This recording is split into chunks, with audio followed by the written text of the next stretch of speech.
మొన్నటి వరకు అంటే దాదాపుగా 2 సంవత్సరాల నుంచి నడుస్తున్న కేసు ఫోన్ ట్యాపింగ్, సిట్టు విచారణల పేరు మీదతో రకరకాలుగా ఇబ్బందులు పెట్టే ప్రయత్నం బీఆర్ఎస్ పార్టీని చేసింది. అందులో ఉన్న ఎమ్మెల్యేలను కూడా విచారించారు.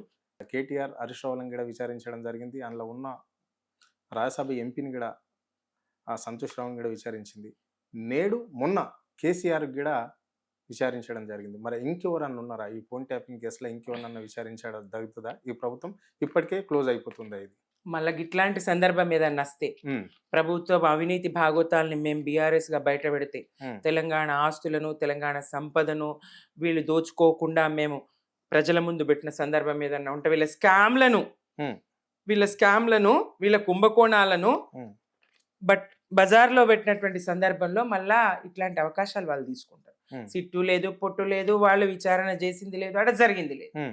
శాంతి భద్రతలకు విఘాతం కలగకుండా, సంఘ విద్రోహ కార్యకలాపాలు జరగకుండా, ప్రభుత్వాలను అస్థిరపరచకుండా నిఘా వ్యవస్థ, ఇంటెలిజెన్స్ చేసేటువంటి వ్యవహారము ఇది బ్రిటిష్ వాళ్ళ కాలం నుంచి జరుగుతున్నదని స్వయంగా కాంగ్రెస్ ప్రధానమంత్రి అయినటువంటి మన్మోహన్ సింగ్ గారే చెప్పడం జరిగింది. రైట్.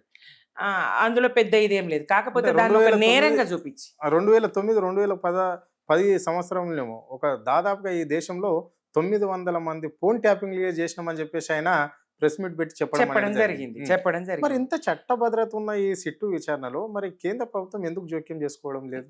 రెండు జాతీయ పార్టీలు ఒకటే, బలమైనటువంటి ప్రాంతీయ పార్టీగా, బలమైన గొంతుకగా దేశవ్యాప్త పర్యటనలు చేస్తూ దేశంలో ఉన్న ప్రాంతీయ పార్టీలను ఒక్కతాటి మీద తీసుకొచ్చి మరి తెలంగాణలో ఎట్లయితే సుసంపన్నమైన తెలంగాణగా, 24 గంటలు రైతులకు ఉచిత విద్యుత్ ఇచ్చేటువంటి తెలంగాణగా, మిగులు విద్యుత్తు ఉండే రాష్ట్రంగా, మరి ఫ్యాక్టరీలకు పవర్ హాలిడేస్ లేనటువంటి తెలంగాణగా తీర్చిదిద్దిండ్రో, ఎలాగా దేశంలో నంబర్ 1 స్థాయికి పంటలు పండించే రాష్ట్రంగా తెలంగాణను తీర్చిదిద్దిండ్రో, ఎలాగా ఇంటింటికి నల్లా నీళ్ళు ఇచ్చేటువంటి తెలంగాణగా తీర్చిదిద్దిండ్రో, ఎలాగా మరి ఒక సంక్షేమ రాష్ట్రంగా, ఒక సుభిక్షమైన రాష్ట్రంగా, ఒక శాంతి భద్రతలతో తులతూగే రాష్ట్రంగా తెలంగాణను తీర్చిదిద్దిండ్రో, ఆ విధమైన పాలనా ఫలాలు దేశవ్యాప్తంగా జరగాలి.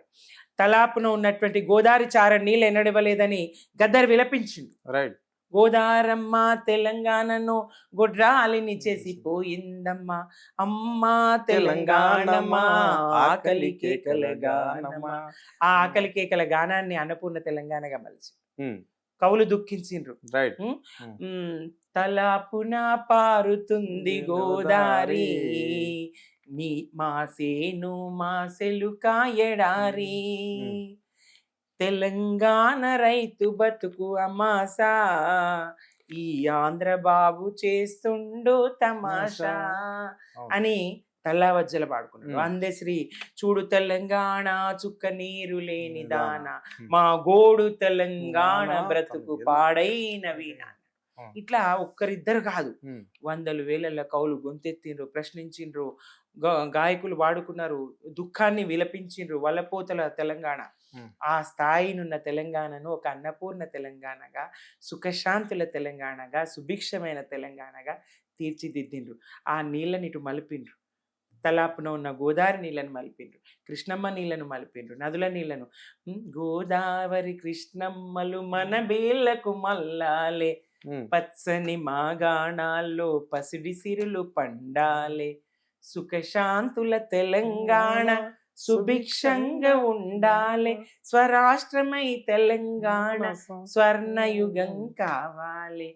ఏది ఉద్యమంలో కలగన్నమో, ఏది ఉద్యమంలో కవుల కళలు లిఖించినయో, ఏది ఉద్యమంలో గాయకులు గలమెత్తిండ్రో, ఉద్యమంలో తెలంగాణలోని ప్రతి పాఠశాల విద్యార్థి ఈ గీతాన్ని ఆలపించిండో, పసిపిల్లల నోటి మాట బ్రహ్మవాక్కులాగా, బాలవాక్కు బ్రహ్మవాక్కులాగా ఆ సుఖశాంతుల తెలంగాణను, సుభిక్షమైన తెలంగాణను, స్వర్ణయుగాన్ని, స్వరాష్ట్రాన్ని సాధించి స్వర్ణయుగాన్ని సాధించినటువంటి కేసీఆర్ గారి పాలన దేశవ్యాప్త పాలన అవుతుందేమో, నదుల అనుసంధానం చేస్తారేమో.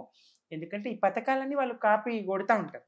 కేంద్రము, నరేంద్ర మోదీ గారి ప్రభుత్వము రాష్ట్ర కేసీఆర్ గారి పథకాలను కాపీ కొడుతుంది.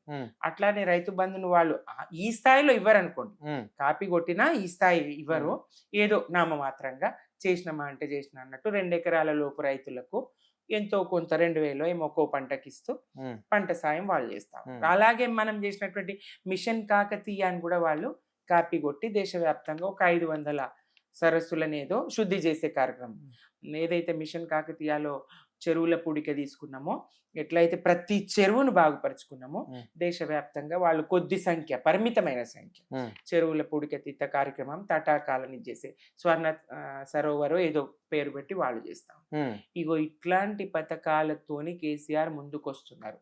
దేశ ప్రజలు ఎక్కడ నమ్ముతారో, ఆయనకి ఎక్కడ బాధ్యతలు అప్పగిస్తారు, మాకెక్కడ పోటు అని 2 జాతీయ పార్టీలు కలిసి కుట్ర చేస్తూ బీఆర్ఎస్ ను అణచాలనే ప్రయత్నం, అంత తప్ప ఇంకొకటి రైట్. కాదు.